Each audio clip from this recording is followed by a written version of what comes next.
नमस्कार, मैं हूं जितेंद्र जैन और आप देख रहे हैं खबर समय जगत। आइए नजर डालते हैं आज की कुछ मुख्य खबरों पर। मेहर झांझबरी सरपंच धोखेबाजी, बैंक से फर्जी तरीके से पैसे निकालने वाले सरपंच रविंद्र गिरफ्तार। बदेरी टीआई अरुण सोनी, यातायात टीआई सतना संतोष तिवारी पुलिस टीम ने घेराबंदी कर पकड़ा। फरार सरपंच कई दिनों से बदेरा पुलिस को दे रहा था चकमा। टीआई अरुण सोनी, यातायात सतना टीआई संतोष तिवारी ने घेराबंदी कर मंचगवा के पास दबोच बदेरा थाना अंतर्गत सरपंच रविंद्र पुत्र राम नरेश मिश्रा उम्र 40 वर्ष निवासी रुझोरी ने अपने ही गांव के गिरधारी कुल और ओम प्रकाश कुल के साथ मिलकर लल्ली कुल और कौशल्या की जमीन हड़पने की योजना बनाई। आरोपी ने पहले महिलाओं के सरकारी रिकॉर्ड में मृत घोषित करा दिया, फिर गिरधारी व ओम प्रकाश को दोनों के पुत्र बताकर जमीन का नामांतरण उसके नाम करा दिया और धोखाधड़ी कर लाखों रुपए निकाल ले गए। धोखाधड़ी का मामला न्यायालय पहुंच गया और आदेश पर एफआईआर हो गई। आरोपी को एफआईआर की जानकारी न्यायालय के बाहर से मिली थी। मौका मिलते ही आरोपी फरार हो गया। एसपी ने इस काम की जिम्मेदारी यातायात टीआई संतोष तिवारी और टीआई बदेरा को दी। साइबर सेल लगातार नंबरों की जांच कर लोकेशन निकालता रहा, लेकिन हाथ कुछ नहीं लगा। इसके बाद संतोष तिवारी के मुखबिर ही काम आए और संतोष तिवारी पहले जबलपुर पहुंचे और फिर मुखबिर को मदद ली। वहां से सतना पहुंचे और फिर एक जरूरी नंबर खोज निकाला जिसकी लोकेशन मंचगवा के पास थी। एक तरफ अरुण सोनी ने घेराबंदी की और दूसरी तरफ संतोष तिवारी ने और आरोपी को दबोच लिया। आरोपी की कंबल कुटाई भी की। वो सतना जिले के दो नेताओं के संपर्क में था और हाईकोर्ट में एंटीसिपेटरी बेल लेने के लिए वकील के संपर्क में था, इसलिए वह पकड़ा नहीं जा रहा था। फिलहाल रविंद्र को पकड़कर बदेरा ले जाया गया है, जहां पूछताछ जारी है। झांझबरी सरपंच रविंद्र मिश्रा के खिलाफ आप मुद्दा उठाए थे, उस मामले में क्या हुआ? दरअसल ये बात सही है कि वो मुद्दा उठाया था। मुद्दा पूरे मैहर विधानसभा में एकदम गर्म बना भी हुआ है और उसी को लेकर पुलिस ने अपनी कार्रवाई बाखूबी की और कल शाम को जो है रविंद्र मिश्रा गिरफ्तार हुए और आज कोर्ट में जमानत के लिए वो सतना कोर्ट पे हाजिर हैं।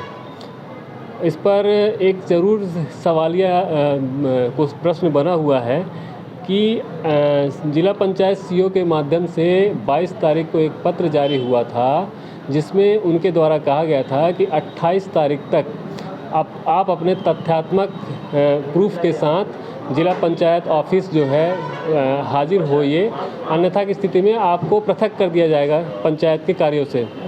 पर आज 28 तारीख के बाद आज जो है आपकी 6 तारीख हो गई और अभी तक जिला पंचायत सीओ के तरफ से किसी भी प्रकार का जो उस पर कार्रवाई नहीं हुई है। हम लगातार उनको फ़ोन भी कर रहे हैं, फ़ोन उनका नहीं उठ रहा है।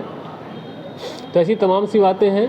कहीं ना कहीं अगर चीज़ें अगर कुछ गड़बड़ होती हैं तो ये फिर सीओ साहब के ऊपर सवालिया निशान खड़ा करता है कि क्या, पहला सवाल कि क्या वो उनकी ज़मानत होने का इंतज़ार कर रहे हैं जिससे जो धारा 40 की जो कार्रवाई है उससे बचा जा सके।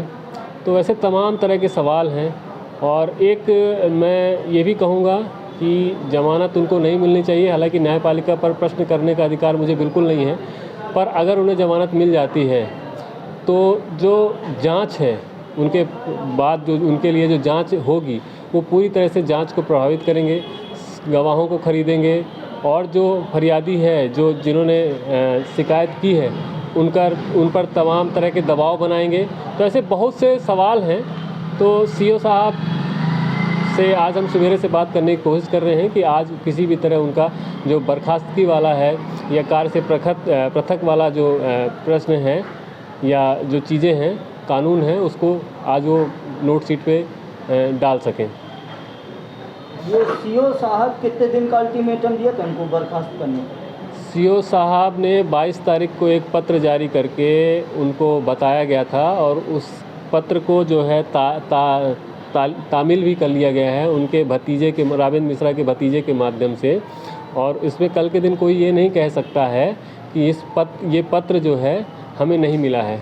तो जो एक प्रक्रिया है वो पूरी तरह से पूरी हो चुकी है। बस ये है कि सीओ साहब जितनी जल्दी कार्रवाई, जिला पंचायत सीओ साहब जितनी जल्दी कार्रवाई कर देंगे उतनी जल्दी जो है पंचायत के कार्य झांझ के लोगों को, और जो इतने प्रताड़ित लोग हैं, ये कोई छोटा मोटा मामला नहीं है। मैहर के भूमाफिया का बहुत बड़ा मामला है और ये एक गांव को प्रभावित नहीं करते हैं। ये तो अभी एक मैटर है, इनके ऐसे कई अराजियाँ हैं जिसमें इन्होंने 420 किया है, जालसाजी के माध्यम से क्रेडिट कार्ड से लोन उठाया है, सब सारी चीज़ें हैं। तो ये अभी जांच का विषय है और आगे हम भी जाएंगे। ये यहाँ से कार्य पृथक होने तक सीमित नहीं है, इसके बाद हमारे लिए भी पूरे रास्ते खुले हैं, उसके लिए भी पूरे रास्ते खुले हुए हैं और हम इस पर आगे तक जाएंगे।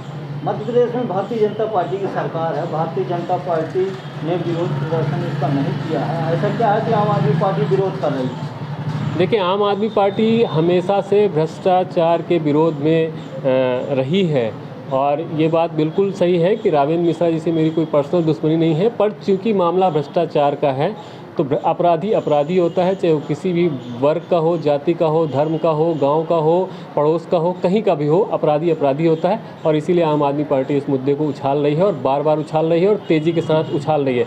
हम 1-2 दिन और देखेंगे, सीओ साहब अगर कार्रवाई करते हैं तो ठीक है, नहीं तो जैसे सीओ साहब के पास रास्ते खुले हुए हैं साठ गांठ के, उसी तरह हमारे पास, हम लोग एक क्रांतिकारी लोग हैं, हमारे पास भी रास्ते खुले हुए हैं। हम इस चीज़ को उजागर करेंगे कि आखिर कार्रवाई क्यों नहीं हो रही। संवाददाता प्रकाश सोनी की report. For latest news, subscribe to our channel and press the bell icon.